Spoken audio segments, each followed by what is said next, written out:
Hey guys, it's Austin the Car Guy coming at you with another video. Today we have the 2022 Chevy Silverado LTZ. And if you guys are new to the channel, my name is Austin and this is my channel where I do new car walkarounds, used car walkarounds, everything car talk, as well as tech reviews. And my apologies for the wind.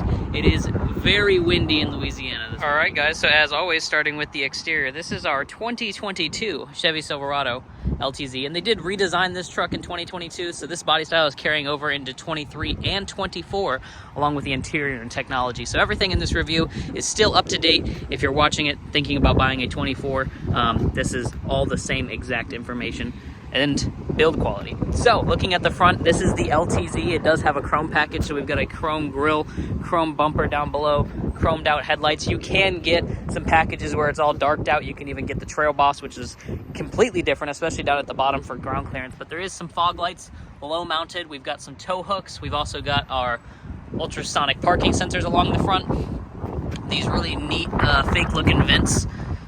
I don't know if I'm a huge fan of the Chevy front end. I actually prefer the GMC if you ask me, just on a personal level, but I also have friends that love the Chevy even more. So just depending on what type of person you are and what your preferences are, you may like one more than the other. And looking at our wheel and tire setup, I don't know if these are factory tires. I can't guarantee it. This is a used truck, but these are the Goodyear Wrangler Trail Runner ATs. So pretty decent tread on there. There's your wheel. Basic Chevy wheel. They've been using this wheel forever. Brakes seem decent size. As far as suspension goes, let me give you a shot of that. It's just an independent dual A-arm setup. And looking at the side profile of this truck, overall it's a pretty good looking truck, I would say. I like how squared off it is. They were one of the first ones to do this kind of little spoiler thing up by the back of the cab. Just gives it a little bit more of a sporty look. Looking at our 3/4 shot, pretty decent looking truck, especially from behind. Truck doesn't have too much rake on it. That's something that I hear a lot of people complain about. Like for example, when we look at this Tremor over here, just a ton of rake from the factory. Chevy seems to be leveling out their trucks a little bit. Now, it would be interesting to see when you tow with this truck if you get dramatically more front end rise than you do on an F-150. So definitely keep that into consideration. Like I said, 3/4 view looks good. We got some cool body lines on this truck. Some pretty decent fenders coming out the side. And looking at our rear shot, it's pretty squared off, pretty styled like the rest of the truck. We got our big Chevrolet stamped into the tailgate there, Silverado down in the corner, LTZ there. Huge thanks to Terrebonne Ford, Parker Mitsubishi, where we're at today. Our friends, family, if you guys want to buy a vehicle, hit me up. My information's down in the comments. They do have these interesting trailer camera plugins as opposed to a 4-pin. So there's no 4-pin, just a 7-pin. So if you want a 4-pin, you just got to do an adapter. There's a hitch underneath. Full-size spare. Here's your rear suspension shot. This one does have the Rancho shocks because it's a Z71 package.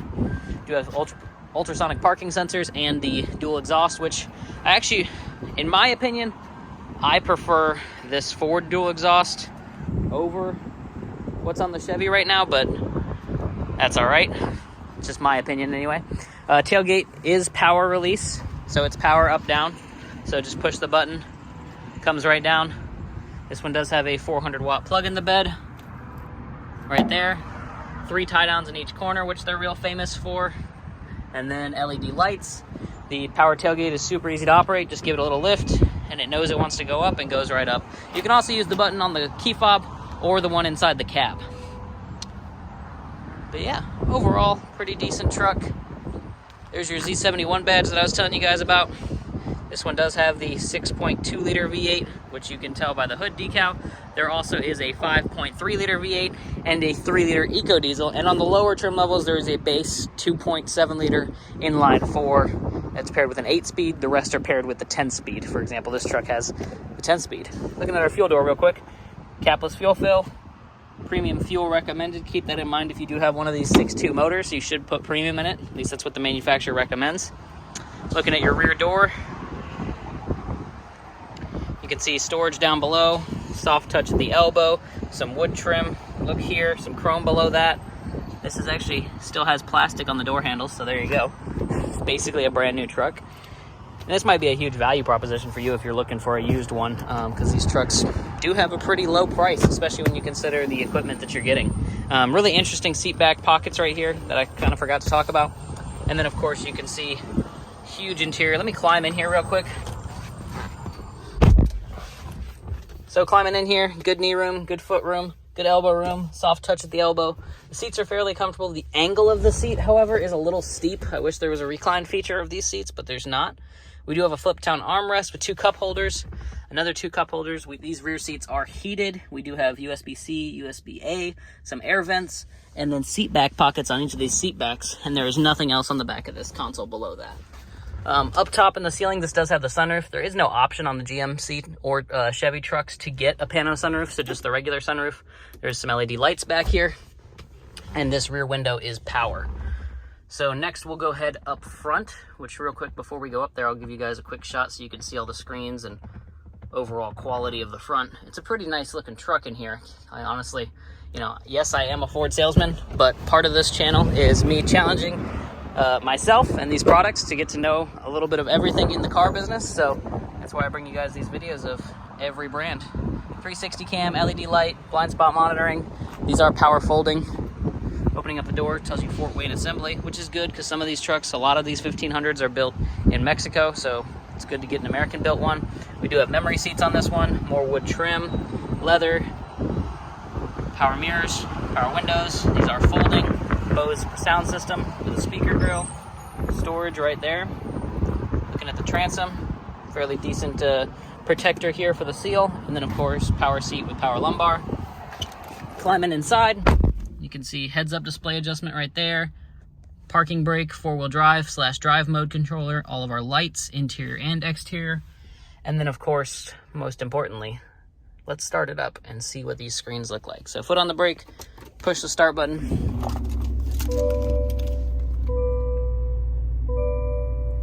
And of course, here is our key fob if you guys are interested. This is the newer Chevy key fob. They had an older style before, but this is what we're going to. So if you're looking at a 2022 or newer, this is the key fob you're going to get. Looking at the steering wheel, you can see it is leather wrapped. It is heated. You can see overall controls on it. It does have paddle shifters as well. And going through these displays, there's actually a lot of cool things that you can do with this display. So you can do speed, drive summary, trip 1, trip 2, timer, tire pressure, fuel economy, which you can see this one's best is 26.7, but right now it's averaging 7.8 around town. So a huge variance there depending on what you're looking at. Brake filter or brake pad life, air filter life, trailer gain, off-road gauges, engine hours, transmission fluid temperature, and then a blank page. And we can turn any of these things on or off depending on what we actually want to be on this display. One of the things I like is you've got a phone, a little nav thing, music, and then back to your information. But what's cool is you can do display layout, and there's classic, which is what we're on, progressive, which changes the whole display to something like this that looks more like a BMW or Audi, digital,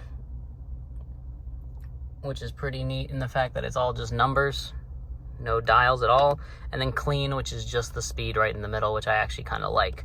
However, my personal favorite is still the classic with the old school gauges that you can read. And then you can control what's on the left and right side as well as the lower gauges. So it's pretty cool how much you can customize this display. But one of the downsides when we're on this notification screen is that this truck requires, yes, a data plan. That's right, you have to be subscribed for this built-in navigation to work, because this is the all-new Android Automotive GM infotainment that they're switching to. So all the new GM products 2022 and newer are going to be switching to this.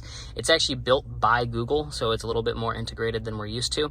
They are going away from CarPlay starting in the 2024 model year. So starting from 2024 onward, all of the newest products from GM are going to not have Apple CarPlay, which is kind of a debatable thing, because so many people have come accustomed to and enjoy CarPlay that getting rid of it kind of seems a little silly, but GM has decided to do it anyway. Volume knob is still prominent, which I like. There is a home button next to it. When you go to the home screen, it looks like this. You can quickly pull up our 360 cameras.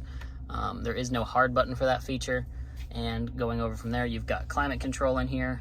Now, if you do have one of those data subscriptions, this can be a great system because it does have Google News, podcasts. It's got Alexa built in. With the My Chevy app, you can remote start, lock, unlock, all that good stuff that you expect from a modern day vehicle. But without that data plan, which once again is a monthly subscription, you don't get any of that. So it is a little a shame that they've done that, but it's the way of the world. We do have lane keep assist, parking sensors, auto start stop, our tailgate release, our hazard lights, traction control, downhill assist, and then an interesting GM only button. You hold this and all 4 of the windows roll down. So very interesting feature. I'm not entirely sure what you would use that for, but it does exist. My concern is kids or a dog jumping up and hitting that and rolling down all the windows and the dog getting out, but whatever. Maybe, you know, I'm just a normal person who has a life.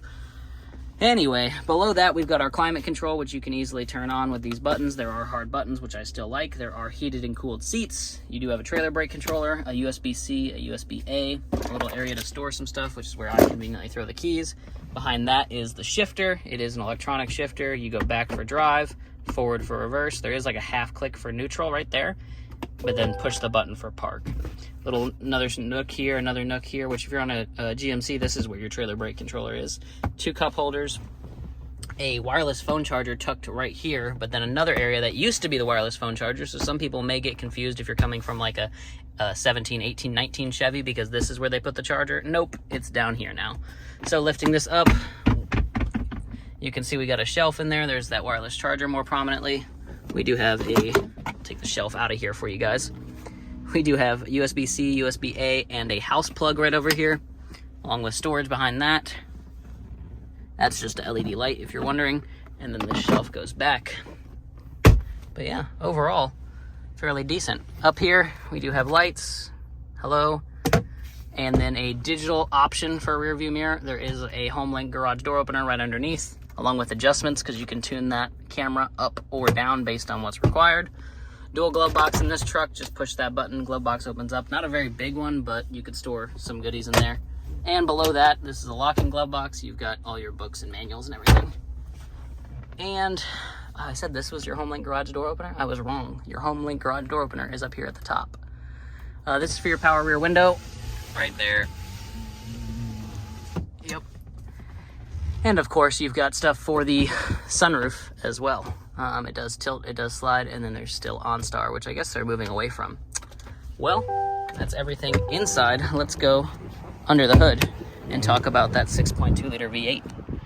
So Ford has decided to go with twin turbo V6s. They do still offer a V8 in form of the 5 liter Coyote V8, and it is a very competitive motor. It makes a lot of power.